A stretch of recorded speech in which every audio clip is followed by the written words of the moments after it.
I left my phone recording while I slept. When I checked the video, I was horrified. My girlfriend moved out when she heard what I said in my sleep last night. She hasn't spoken to me since. I didn't quite understand why she left. She didn't tell me what I said, but I love her, so I wanted to give her space. If only I'd known the terrifying things I was doing flash forward a week to now. I decided to download one of those free apps that basically turns your phone into a microphone. My girlfriend was still at her mother's house, and I was missing her so much by this point, so I needed to find out what I was saying in my sleep. I set it face up on my nightstand and let it record for the whole night. I assumed maybe I was snoring loudly or sleep-talking a few words, but I never could have imagined how much worse it actually was. The next morning, I thought it'd be easier to listen to it while I was at work with headphones, multitask and all. The first night was pretty boring. I got one of the free apps that doesn't record only when there's sound. It just records nonstop. But there was nothing on the first night, which was weird since my girlfriend said I was unbearably loud. So the second night I did the same thing, set it on my nightstand, listened to it at work, and after a lot of fast forwarding, I found one spot where I was mumbling something totally incoherent. It actually made me laugh, and I wondered what I was dreaming. There really wasn't anything that I thought would keep her up at night, but she is a light sleeper, so the mumbling might have woken her up if she was there. However, on the third night, I actually hearing something. I decided I was tired of fast forwarding all the time when playing back the recording, so I bought an app that only records when there's noise, and you can set the sensitivity that triggers recording. It was kind of neat, but I thought a little steep for the 1.05 that I paid for it. I didn't set the sensitivity quite low enough because all I got was some very faint mumbling again, smuth on in the beef roll and silly stuff like that, although a little more frequent than the previous night. I could definitely see how that would keep her up if I was that loud with the sensitivity so high with the sensitivity set right. The fourth night was more of the same mumbling, and every now and then a coherent word that didn't fit a sentence. The recording picked up my dog,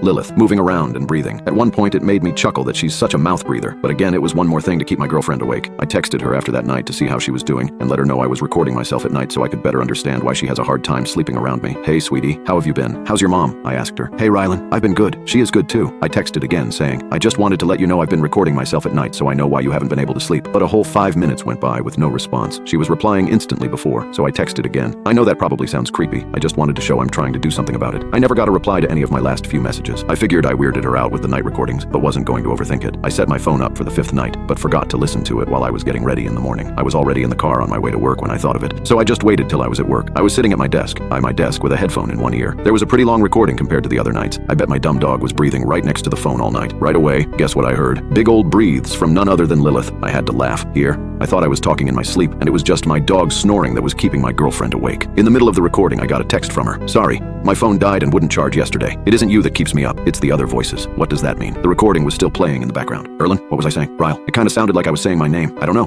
Rylan was, but what was she talking about? Other voices. The recording continued. Rylan. The voice was deep. It was sharp. It was not me. I ripped the earbud out and I quickly stopped the recording. My eyes immediately teared. I stared at my phone for a solid 30 minutes. I texted her back. I just heard it. Oh God, she said. I knew I wasn't crazy. No, I definitely heard it too, I said. I couldn't listen to the rest. I don't know what I'm going to do tonight, but sleep is not it. I looked at my phone with the recording app and the fifth night's recording selected. I couldn't listen to the rest. I don't know what I'm going to do tonight, but sleep is not it. I looked at my phone with the recording app and the fifth night's recording selected. All of a sudden I was hit with a chilling realization. The dog, Lilith, had been at my girlfriend's mother's house this entire week. She wasn't in the house when the recordings were taken. The loud breathing wasn't Lilith's. It was something else. Something that wasn't supposed to be there. My mind raced, trying to piece it all together. I thought back to the nights, replaying the audio in my head. The breathing, the strange voices. The chilling realization was too much to bear. I felt myself dying, my heart pounding in my chest. I tried to convince myself it was some kind of weird glitch, some interference, anything but the truth. But the voice was too clear, too real, my hand trembling. I scrolled to the sixth night's recording, the one from last night. I hit play, my heart pounding so hard I could hear it in my ears. Silence at first, then the soft rustling of sheets. My own muffled snores, heavy ragged breaths that echoed in the silence of the night. The voice returned. Rylan. It was even deeper this time, and there was a strange quality to it that sent shivers down my spine. Rylan. Rylan. This time it wasn't coming from the recording, it was coming from downstairs.